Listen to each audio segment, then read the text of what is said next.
అందగత్తెలు వెధవలకే పడతారని ఇదివరకే మనం చాలాసార్లు చెప్పుకున్నాం. ఓ అందమైన తెలివైన యువతి జీవిత కథతో ఇది నిజమైంది కూడా. తన జీవితాన్ని సినిమా కంటే అందంగా మలుచుకుందామే అనుకున్నది సాధించే వరకు అహోరాత్రులు కష్టపడింది ఆ యువతి. ఎందుకంటే తన భర్త అంటే ఆమెకు ప్రాణం. భర్త కోసం ఏకంగా లాయర్గా మారింది. భర్తను పోలీసులు కొడితే లా పాయింట్ లాగి ముచ్చెమటలు పట్టించింది.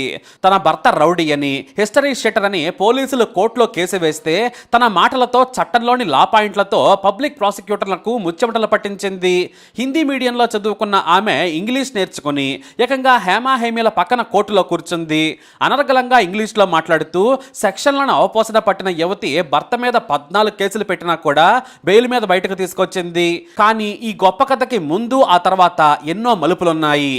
ఇంతలా సినిమాని మించిన జీవితాన్ని రచించిన ఆ యువతి పేరు రంజన. ఏ టాలీవుడ్ లోను బాలీవుడ్ లోను కూడా ఇలాంటి రసవత్తరమైన రొమాంటిక్ క్రైమ్ కథ వచ్చుండదు. ఈ స్టోరీ తెలుసుకోవాలంటే నోయిడా దగ్గరలోని బంజేల్ గ్రామానికి వెళ్లాల్సిందే. బంజేల్ గ్రామం అతి సాధారణ గ్రామం. ఇది యూపీ నోయిడాకు దగ్గరలోని మేరట్ డివిజన్ లో ఉంటుంది. ఇక్కడ పేదలే ఎక్కువగా వ్యవసాయ కూలీలే ఉంటారు, లేదంటే దేశంలోని వేరువేరు నగరాలకు వలస వెళ్లి బతుకుతూ ఉంటారు.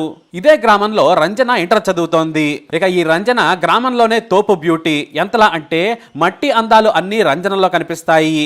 కైపెక్కించే కళ్ళు, తెల్లటి మొహం, అంతకుమించి చదువులో తెలివైన యువతి ఈ రంజన. ఈమె తల్లిదండ్రులు వ్యవసాయం చేస్తున్నా కూడా కాస్త గ్రామంలో బాగానే బతుకుతున్నారు. కూతురు బాగా చదువుకుందంటే మేరట్కు పంపించి డిగ్రీ మొదటి సంవత్సరంలో జాయిన్ చేశారు పేరెంట్స్. అందరూ పెళ్లి చేయాలని తల్లిదండ్రులను ఒత్తిడి చేసినా కూడా రంజన మాత్రం బాగా చదువుకొని ప్రభుత్వ టీచర్ అవుతానని చెప్పేది. తల్లిదండ్రులు కూడా సరేనన్నారు. మేరట్లోనే డిగ్రీ చదువుతూ ఉంది. అయితే సరిగ్గా ఈ రంజన ఇంటి పక్కనే రాజ్ కుమార్ అలియాస్ రాజు అనే యువకుడు ఉండేవాడు. ఇతను పేరు మోసిన రౌడీ.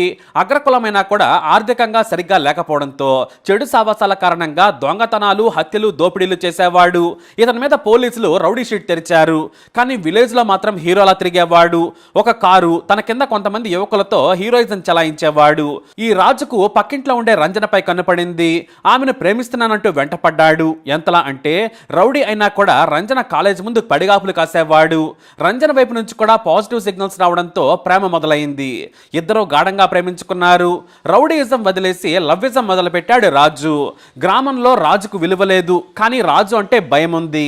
పెద్ద పోరంబోకని అందరూ తిడతారు, కానీ ఎదురు పడితే మాత్రం నవ్వుతూ పలకరిస్తారు. ఈ రాజు దొంగతనాలు, దౌర్జన్యాలు చేసి బాగానే సంపాదించాడు. పొలిటికల్ లీడర్స్ కూడా రాజుకు మంచి విలువిస్తారు. దీంతో ఏ పనైనా కూడా సులభంగా సాగిపోయేది. ఏ దొంగతనంలో పట్టుకున్నా కూడా స్టేషన్ బెయిల్ మీద బయటకు వచ్చేసేవాడు. అలాంటి బోకును విపరీతంగా ప్రేమించింది రంజన. అయితే రాజుతో తమ కూతురు రంజన తిరుగుతుందని తెలుసుకున్న తల్లిదండ్రులు భయపడ్డారు. వెంటనే రంజనకు తెలియకుండా ఓ యువకుడితో పెళ్లి సంబంధం మాట్లాడారు. ఇదే విషయాన్ని రంజనకు చెప్పారు తల్లిదండ్రులు. పెళ్లి చూపులకు ఓ యువకుడు వస్తున్నాడు. మంచి కుటుంబం, ఆస్తి కూడా బాగానే ఉంది. నీ జీవితం బాగుంటుందని చెప్పారు. కానీ రంజన తగేసి చెప్పింది, నా పెళ్ళంటూ జరిగితే అది రాజుతోనే. మీరు ఎవరితో పెళ్లి చేసినా నేను చనిపోతానని బ్లాక్మెయిల్ చేసింది. ఎంతో నచ్చజెప్పి చూశారు. రాజును పెళ్లి చేసుకుంటే నువ్వు భర్తతో కాపురం చేయవు, పోలీసులు నిన్ను కూడా తీసుకెళ్తారు, హత్య కేసులు కూడా అతని మీద ఉన్నాయని చెప్పారు. అయినా సరే బ్రతికినన్ని రోజులైనా రాజుతోనే ఉంటానని చెప్పింది. మరి అతని కులం ఎక్కువ కదా, నిన్ను చేసుకుంటాడా అని అడిగారు. రాజుకు నేనంటే ప్రాణం, కులాల పట్టింపులు అతనికి లేవని చెప్పింది. ఇక రాజు తల్లిదండ్రులు కులం అడ్డుగా ఉందని రంజనను కోడలుగా చేసుకునేందుకు ఒప్పుకోలేదు. రాజు మాత్రం నాకు రంజనే కావాలని తగేసి చెప్పేశాడు. మీరు ఒప్పుకున్నా ఒప్పుకోకున్నా పెళ్లి చేసుకుంటానని తల్లిదండ్రులను బెదిరించాడు.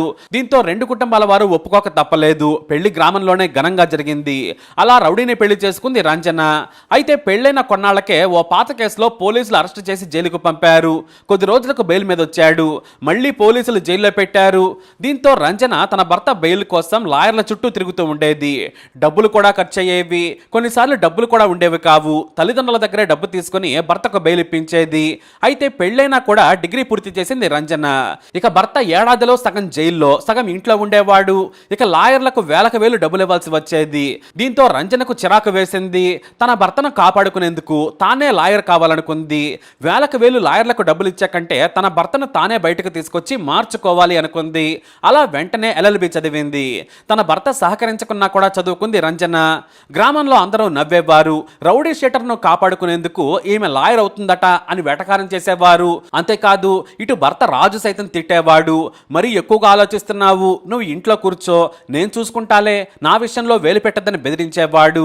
కానీ రంజన మాత్రం చదువుకుంటే తప్పేంటి, నువ్వు మారితే నేను చదువు మానేస్తాను, హాయిగా వ్యవసాయం చేసుకుందాం, ఉన్నంతలో బ్రతుకుదాం, అందరిలా సంతోషంగా ఉందామని చెప్పింది.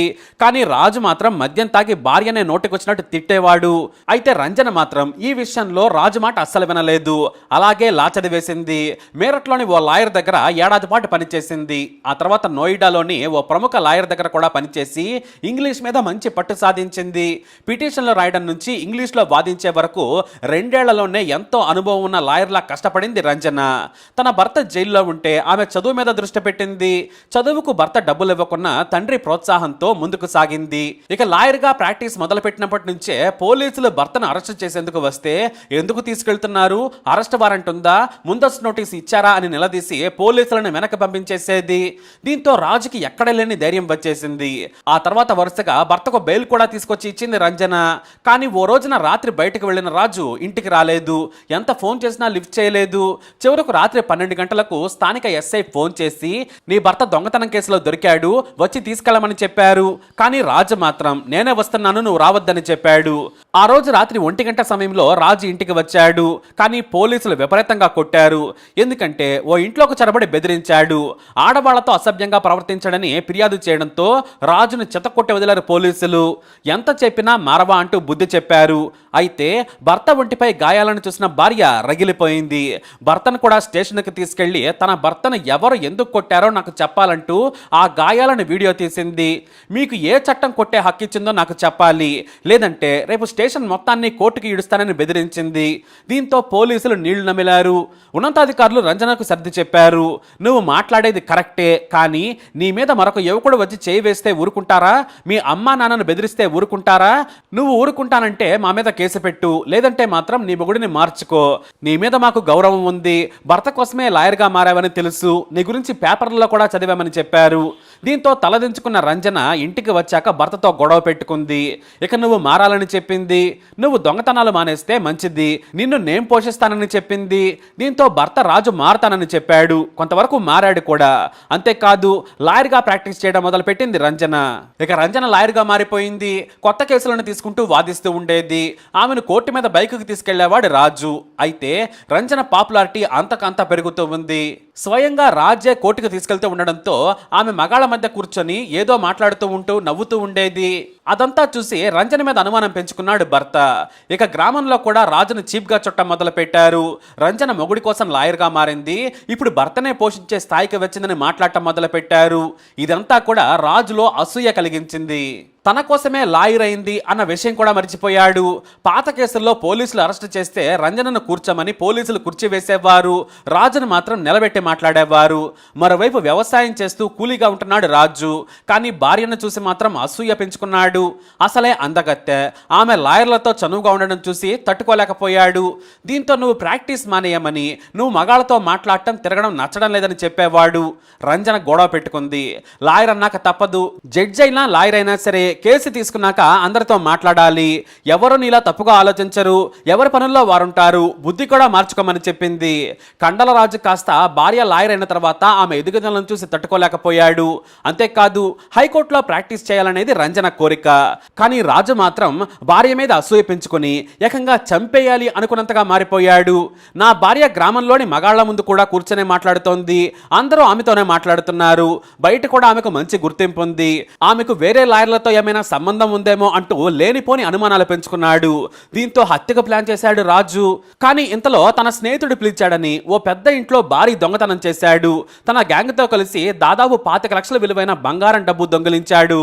కానీ ఈ దోపిడీ జరిగిన నెల తర్వాత పోలీసులకు ఓ పాత దొంగ దొరకడంతో రాజు పేరు చెప్పాడు. దీంతో పోలీసులు రాజును అరెస్ట్ చేశారు. ఆ తర్వాత జైలుకు పంపారు. అంతకు ముందే ఓసారి విచారించినా కూడా నాకు తెలియదని, ఇప్పుడు మారిపోయానని భార్య పేరు చెప్పి తప్పించుకున్నాడు. కానీ సాక్ష్యం దొరకడంతో పోలీసులు జైలుకు పంపేశారు. దాదాపు 6 నెలల పాటు రాజును బయటకు రాకుండా చేశారు పోలీసులు. పాత కేసులను కూడా తిరగతవి మరీ లోపలేశారు.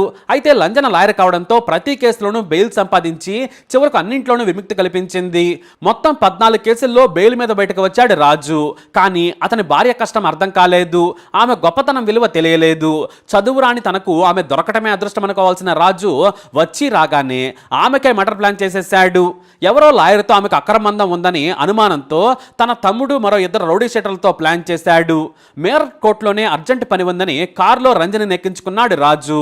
అతని తమ్ముడితో పాటు మరో 2 కూడా కారు ఎక్కించుకొని నోయిడా దగ్గరలోని పల్వాల్ గ్రామ శివార్లోకి తీసుకెళ్లాడు.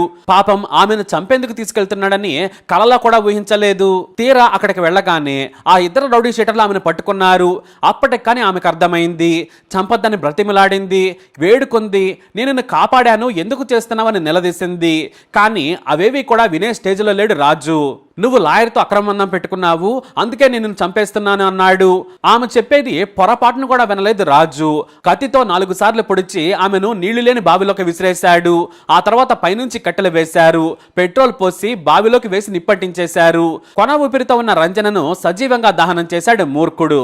పాపం రంజన ఆర్తనాదాలు చేస్తూ బావిలోనే కాలిపోయింది. అయితే తల్లి తన కూతురికి ఫోన్ చేసినా స్విచ్ ఆఫ్ అని వచ్చింది. దీంతో తండ్రి మేరట్లోని ఇంటికి వచ్చాడు. అక్కడ రాజు మాత్రమే ఉన్నాడు. రంజన హైకోర్టులో పని ఉందని లక్నో వెళ్ళిందని చెప్పాడు. కానీ అతని మాటలు వారు నమ్మలేదు. వెంటనే పోలీసులకు ఫిర్యాదు చేశారు. పోలీసులు మాత్రం భర్త రాజును పిలిపించి ప్రశ్నించారు. నా భార్య ఎక్కడుందో మీరే చెప్పాలి, నన్ను అడుగుతారేంటని ఎదురు ప్రశ్నించాడు రాజు. ఇక పోలీసులు కాస్త ప్రయత్నించి కేసును వదిలేశారు. అలా 2 వారాలు గడిచిపోయింది. ఇంతలో పాడుపడ్డ బావిలో కాలిపోయిన శవం ఉందనే వార్త పోలీసులకు తెలిసింది. పోలీసులు ఆ ఎముకలను సేకరించి DNA టెస్ట్ చేయించారు. అది రంజన తల్లితో పోలింది. దీంతో చనిపోయింది రంజనేనని తేల్చారు. మరోవైపు లాయర్లు పోలీసుల నిర్లక్ష్యానికి నిరసనగా ధర్నా చేపట్టారు. తాము ఎన్నిసార్లు ఫిర్యాదు చేసినా పోలీసులు పట్టించుకోలేదు. లాయర్ రంజన మిస్సింగ్ కేసును కూడా సరిగ్గా విచారణ చేయలేదని ఆందోళన చేశారు. అయితే సరిగ్గా రంజన కోర్టులోనే కారెక్కిన విషయం అక్కడే హోటల్ పెట్టుకుని నడుపుకుంటున్న వ్యక్తి చూశానని పోలీసులకు చెప్పాడు. ఆ రోజున ఆమె భర్త రాజు, అతని తమ్ముడు సాయి కుమార్ ఉన్నాడని చెప్పాడు. వారిని నేను కోర్టులో చాలాసార్లు చూశాను, నా దగ్గర 100 సార్లు టీ తాగారని చెప్పాడు. దీంతో రాజును అతని తమ్ముడు సాయి కుమార్ను పోలీసులు తమదైన శైలిలో విచారణ చేయగా నేరం ఒప్పుకున్నారు.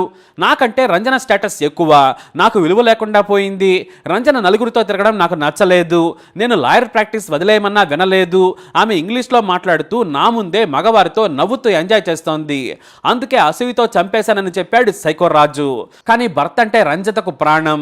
ఆ విషయాన్ని మాత్రం గుర్తించలేకపోయాడు రాజు. చివరకు తన కోసం లాయర్గా మారిన భార్య ప్రాణాన్ని తీశాడు. అది కూడా ఆమెనే బెయిలిప్పిస్తే బయటకు వచ్చి ఆమెనే చంపాడు. రంజిత హత్య తర్వాత ఆమె జీవిత కథ యూపీలోని మీడియాలో కథలుగా ఆ రోజుల్లో వచ్చింది. పాపం ఇప్పుడు ఇతనికి బెయిల్ ఇచ్చే లాయరే కాదు కదా, పక్కన నిలబడే లాయర్ కూడా లేడు. వీడిని చీడ పురుగును చూసినట్టు చూశారు. మరి ఇలాంటి వాడిని ఏం చేయాలి? మీ అభిప్రాయాన్ని కమెంట్ ద్వారా తెలియజేయండి. ఈ వీడియో అప్డేట్స్ కోసం మై ఛానల్ ఫాలో అవ్వండి. అలాగే తప్పకుండా సబ్స్క్రైబ్ చేసుకోండి.